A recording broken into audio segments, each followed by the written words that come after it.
Dear brothers and sisters, the entire khutbah that I want to give today is actually based upon a dua. And it's a dua that in some manifestation gets attributed to the Messenger sallallahu alaihi wasallam, but there is no authentic chain directly to him alaihi salatu wasallam. But a powerful supplication from one of the Salaf, from one of the pious predecessors. And that is Omar ibn Abdul Aziz rahimahullah ta'ala. And we know from the Salaf that they had their connection with Allah subhanahu wa ta'ala and they had their way of calling upon Allah that is very instructive to us to think about the way they perceived Allah subhanahu wa ta'ala.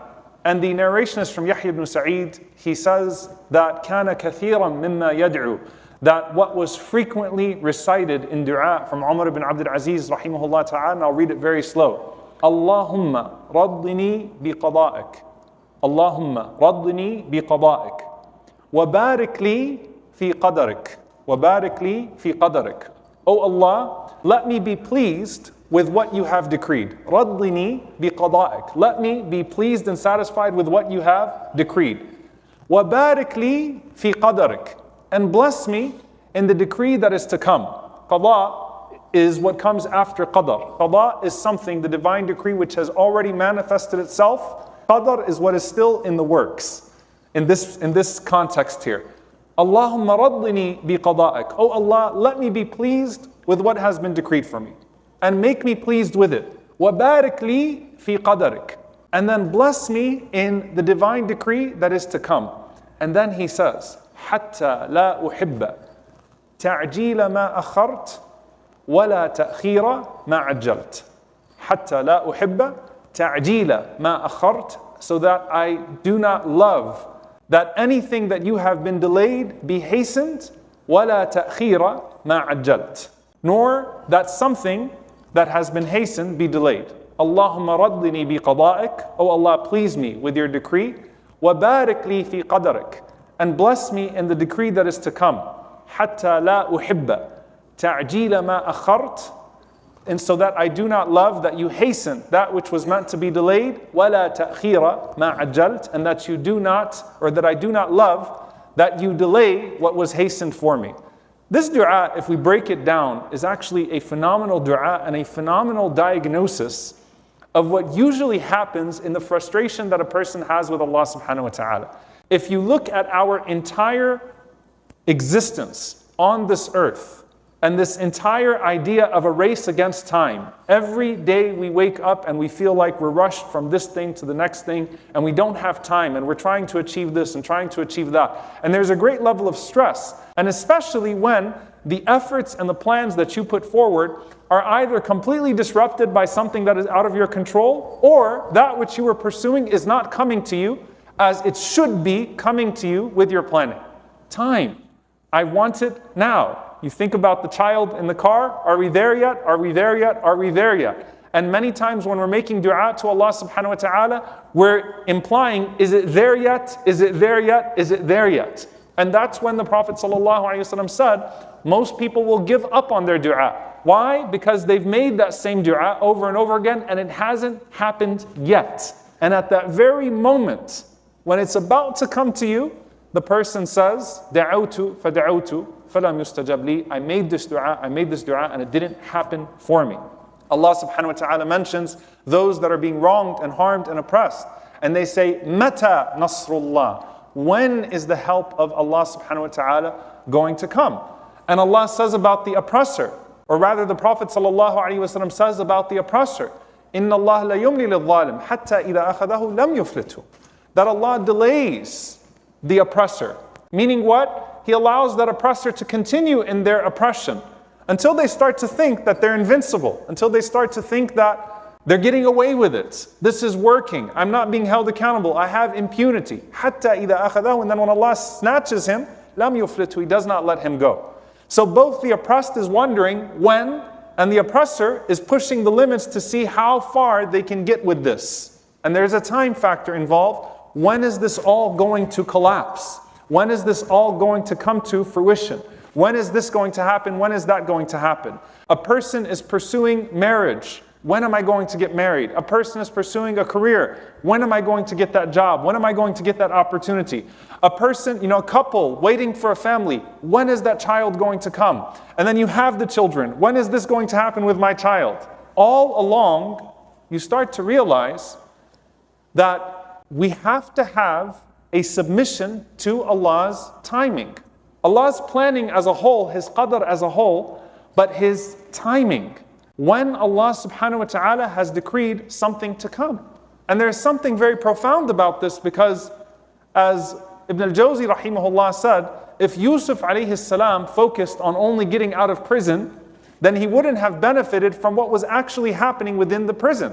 And so when you're in a trial or a hardship, a person becomes so eager for that hardship to end. Ya Allah, when is this going to be lifted?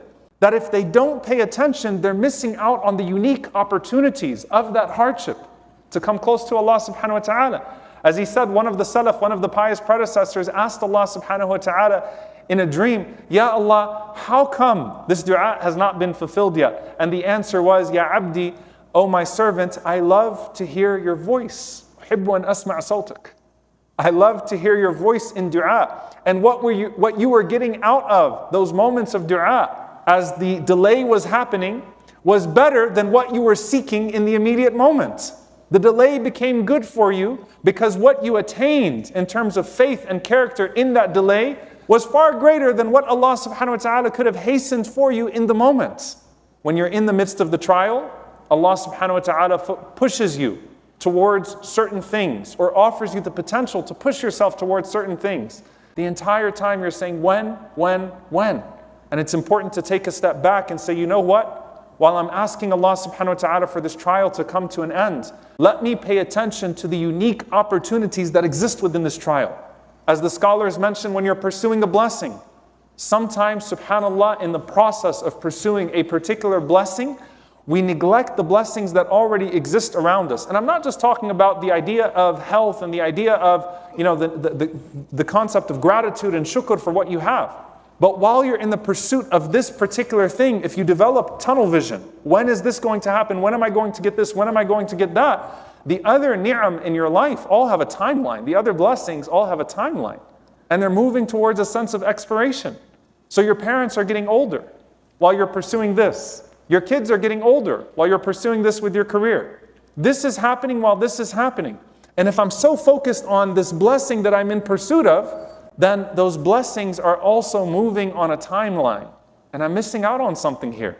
And to take a step back and say, instead of when, wait a minute, what's all this that's already around me? And how do I have a refreshed lens on a daily basis for those things? And that's one of the blessings of shukr.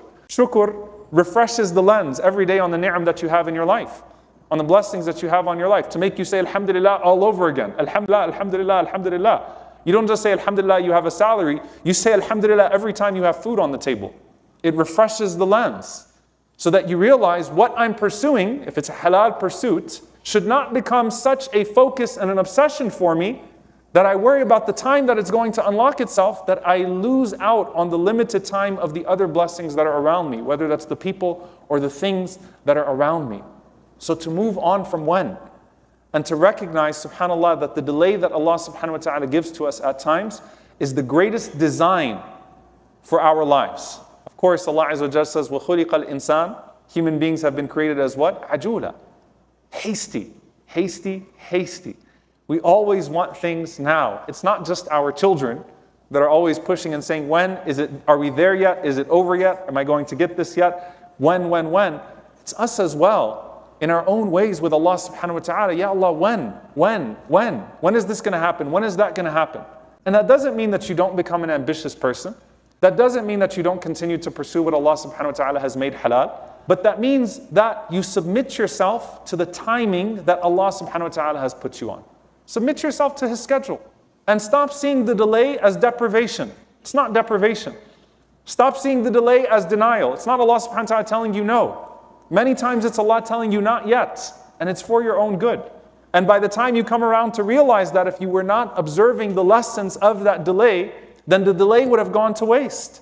I'm sure Zakaria alayhi salam at some point asked, well, when? Right? But no, there was a submission.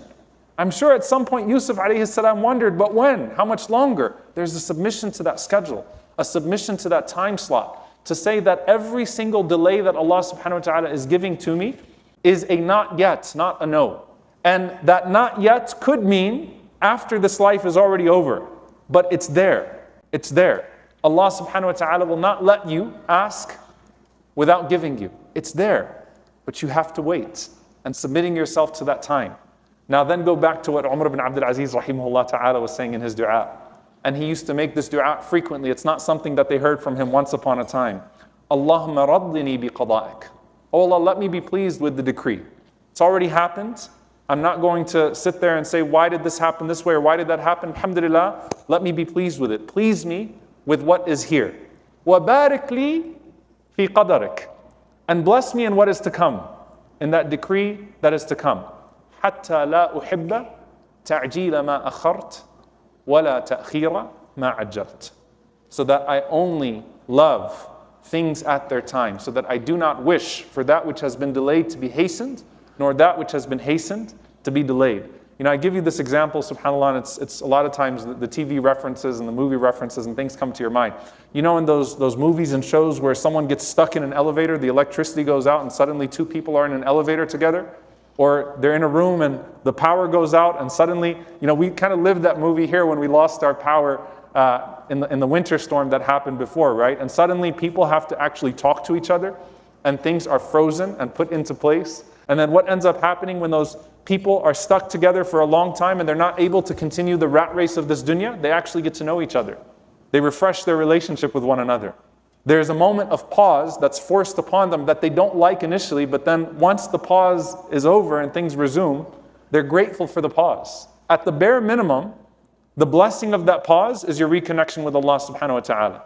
Because there are very few people that will call upon Allah subhanahu wa ta'ala with more sincerity and more connection and more devotion and more love in their times of comfort as they will in their times of desperation. At the bare minimum, there's a qiyam that was induced. There was a tear that was induced. There was a dua that was induced. And the eyes that shed tears for the sake of Allah subhanahu wa ta'ala will not touch the fire. And the dua that is made from the heart will immediately transition and transcend and ascend through the heavens till it reaches Allah subhanahu wa ta'ala. And the thing that you asked for, should it be halal and in proper means, will surely be given to you in a way that Allah subhanahu wa ta'ala knows is even better for you. But slow down. Don't just submit yourself to Allah's plan. Submit yourself to Allah's timing. Don't just say, I know Allah is able. Say, I know Allah knows when it's better for me. Allahumma raddini bi qada'ik wa barik li fi qadarik hatta la uhibba ta'jila ma akhart wa la ta'khira ma ajjalt. May Allah subhanahu wa ta'ala make us amongst those that are pleased with His planning, that are pleased with His timing, that see the blessings that are around them when they are obvious and when they are hidden. May Allah subhanahu wa ta'ala grant us fresh hearts and fresh lenses that are always able to appreciate the present and that pursue what is the best for them in the future. May Allah subhanahu wa ta'ala let our future be Jannatul Firdaus in the companionship of our Prophet sallallahu alaihi wasallam. And may Allah subhanahu wa ta'ala let our present be Jannatul Yaqeen, the paradise of certainty in our hearts. And may Allah subhanahu wa ta'ala forgive us when we question Him, forgive us when we don't take the gifts that He gives to us. May Allah subhanahu wa ta'ala make us amongst those that are grateful to Him in all circumstances and patient with His decree in all circumstances. And make us amongst those who are pleased with what has come to us and who are blessed with what is yet to come to us. And make us amongst those that always are in a state of hamd, always are in a state of praising Him. Allahumma ameen.